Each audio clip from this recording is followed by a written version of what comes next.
네, 반갑습니다. 오즈입니다. 오늘의 영화 키퍼.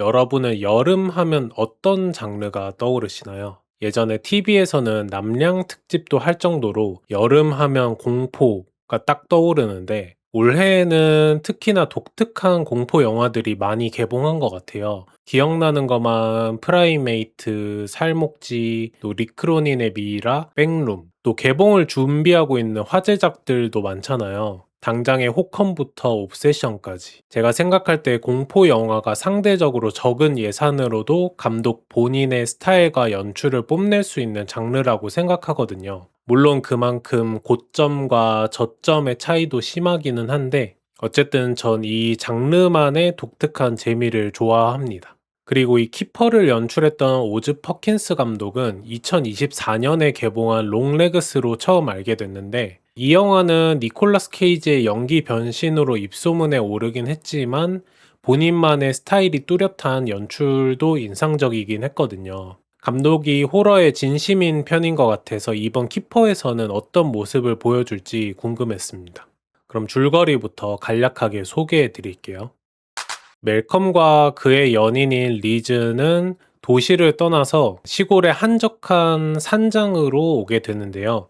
여기는 바로 멜컴이 어릴 적에 살던 오두막 같은 곳입니다. 오두막이라고 하기에는 굉장히 크고 넓은 멋진 공간이지만 사람들의 발길이 닿지 않는 외진 곳에 있죠. 이웃이라고는 소름 끼칠 정도로 무례한 사촌 데런밖에 살지 않는데요. 리즈는 도시를 떠나서 멜컴을 믿고 이 산장에서 한 달 정도 머무르려고 지금 계획 중입니다. 여기로 오게 된 첫날에 멜컴과 리즈는 같이 기념 파티를 하려고 하는데 갑자기 저녁 식사 자리에 사촌 데런이 불쑥 방문을 하게 되죠. 그것도 굉장히 취해 보이는 어떤 여성과 함께. 그래서 리즈는 굉장히 불편해하면서도 그들을 이상하게 생각했는데 특히나 데런과 함께 온 여자가 어딘가 나사가 빠져 보이기도 하고 술에 취한 것 같아 보이는데 그들이 떠나기 직전에 그 여자가 리즈한테 여기서 주는 초콜릿 케이크는 맛이 없다라는 얘기를 하면서 가게 됩니다. 어찌저찌 사촌의 집으로 보낸 이후에 멜컴과 리즈는 저녁 식사 자리를 마무리하고 디저트로 초콜릿 케이크를 멜컴이 권유를 하죠. 그 초콜릿 케이크를 보자마자 아까 여자가 했던 말도 좀 신경 쓰이고 리즈도 초콜릿 케이크를 별로 좋아하지 않기 때문에 거절을 하지만 정말 맛있는 케이크라면서 한 입만 해달라고 계속 애걸복걸합니다. 결국 한 입을 하고 잠자리에 든 리즈인데 리즈가 갑자기 어떤 꿈을 꾸게 되고 아침에 일어나서 그 초콜릿 케이크를 개걸스럽게 다 해치워 버리고요. 그때부터 이 집안의 이상한 소리와 인기척을 느끼게 되는 이야기입니다. 과연 이 집안과 멜컴과 리즈에겐 어떤 비밀이 숨겨져 있을지. 오즈 퍼킨스의 영화 키퍼입니다. 과연 제목 키퍼의 의미가 뭘까 생각을 해봤는데 영화 보다가 언급이 되더라고요. 정확하게 들은 건 아니지만 사촌 데런이 리즈를 보면서 놓치면 안 될 여자라고 얘기를 하는데 그때 키퍼라는 단어를 씁니다. 영화를 다 보면 리즈가 왜 놓치면 안 될 여자인지도 나오는데 그래서 키퍼라는 제목 자체는 납득이 잘 됐던 것 같아요. 롱레그스부터 느끼긴 했지만 오즈 퍼킨스가 분위기 잡는 걸 참 잘하는 것 같아요. 사람들의 발길이 닿지 않는 시골의 오두막. 오두막 치고는 이상하게 넓고 커서 느껴지는 이질감. 어딘가에서 들리는 듯한 이상한 소리. 그리고 옆집에 사는 무례한 사촌. 이 중에 하나만 겪어도 멘탈 흔들릴 만한 요소가 많은데 그 요소를 다 집어넣은 거잖아요. 사람들이 어떤 부분에서 불편함을 느끼고 두려워하는지 그걸 참 잘 이용하는 감독 같다는 생각이 듭니다. 이 귀신만 덕지덕지 출연시키고 깜짝 놀래킨다고 공포는 아니거든요. 물론 다 취향 차이이긴 하지만 기본적인 호러 문법은 지킬 줄 아는 감독이라는 생각이 들었고요. 공포를 자극하는 요소에도 다양한 게 있잖아요. 귀신이나 괴물처럼 직접적으로 등장시킬 수도 있고 이 소리라던가 안개 이런 식으로 간접적인 환경으로 분위기를 조성할 때가 있고 또 어딘가에 혼자 갇히거나 익숙치 않은 공간에 놓였을 때 심리적인 부분도 있고요. 그런 모든 종류의 상황이 이 영화 안에 담겨 있습니다. 감춰야 할 때는 감추고 보여줘야 할 때는 확실히 보여주는 영화이기 때문에 '감독이 자신감이 넘치네.' 이렇게 느꼈습니다. 특히나 엔딩에서 모든 비밀이 밝혀지고 그 비밀과 관련된 존재가 막 등장하는데 어설프게 숨기거나 막 살짝만 보여준다거나 이러는 게 아니라 대놓고 딱 보여주니까 시원시원하다고 해야 하나? 그래서 그런 대범함이 참 좋았던 것 같아요. 그리고 영화에서 여자 주인공의 연기가 많이 중요한데 타티아나 마슬라니가 완벽하게 해낸다는 점. 사실 공포 영화야말로 리액션이 참 중요하거든요.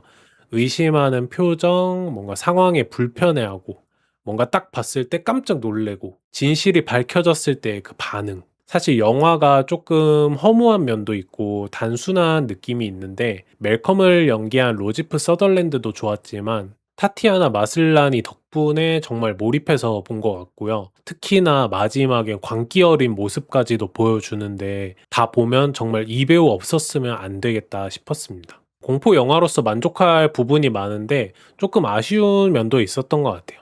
사실 오프닝이 꽤 길거든요. 다양한 여성들이 나오고 이 카메라의 시점으로 표현되는 누군가와 사랑에 빠지고 연애를 하고 나중에는 사이가 틀어졌던 것처럼 보이기도 하고 그런 여성들이 한 4-5명 정도 보여지다가 갑자기 피칠갑을 하면서 소리를 지르는 여성들의 클로즈업이 계속 나옵니다. 근데 이 오프닝만 봐도 대충 멜컴에 대한 비밀이 어느 정도 예상이 가기도 하고 실제로 오컬트적인 것까지는 상상을 못 했지만 멜컴이 그 여자들을 해쳐왔고 리즈도 그렇게 당할 것이고 이 초콜릿 케이크에 뭔가가 있다라는 것까지 예상이 쉬운데 영화가 이거를 이해를 못하면 어떡하지 불안했는지 중간중간 계속 클립들을 끼워 넣거든요. 이게 너무 떠먹여 주니까 끝에 밝혀지는 이 비밀 자체가 그렇게까지는 궁금하지 않았던 것 같아요. 그리고 몇백 년 전에 그런 일이 있었고 그들이 그런 식으로 젊음을 유지해 왔다는 사실 자체가 썩 매력적인 서사는 아닌 것 같습니다. 그냥 그런가 보다. 근데 이 서사에서 리즈의 특별함은 있구나 정도지, 와, 막 소름 돋아. 어떻게 이런 생각을 했지? 이런 충격은 별로 덜한 것 같아요. 어떻게 보면 롱레그스와 비슷한 느낌? 분위기는 굉장히 잘 잡지만 뭔가 끝에 가서는 엥? 하고 물음표가 느껴지는? 근데 그럼에도 불구하고 여전히 포텐은 보인다. 좋은 작품을 앞으로 만들 가능성은 충분하다. 이렇게 봤습니다. 그래서 키퍼에 대한 저의 별점은 3개입니다. 그래도 키퍼는 공포 영화로서 본인의 역할은 충분히 했다는 생각이 들어요. 중간중간 손에 땀을 쥐고 긴장하면서 본 장면도 많고 마지막에 모든 정체가 밝혀졌을 때 이미지적으로 독창적이다, 과감하다, 감독 본인이 자기 확신이 있구나 하면서 좋게 본 부분도 있어서 이렇게 별점을 드려봅니다. 그리고 키퍼에 대한 저의 팝슐랭 점수는 1개인데요. 그렇지만 꼭 영화관에서 봐야 하는 작품은 아니라고 생각해요. 대신 만약에 집에서 보더라도 환경을 어둡게 하거나 집중해서 보는 것이 좋다고는 생각하고요. 아주 작은 사운드로도 불안을 느끼게 하는 장면도 있고 뭔가 내가 집에 혼자 있다는 느낌으로 보면 더 무섭고 강렬하게 느낄 부분이 많아서 집관을 하시더라도 좋은 환경, 집중해서 볼 수 있는 환경에서 보시는 걸 추천합니다.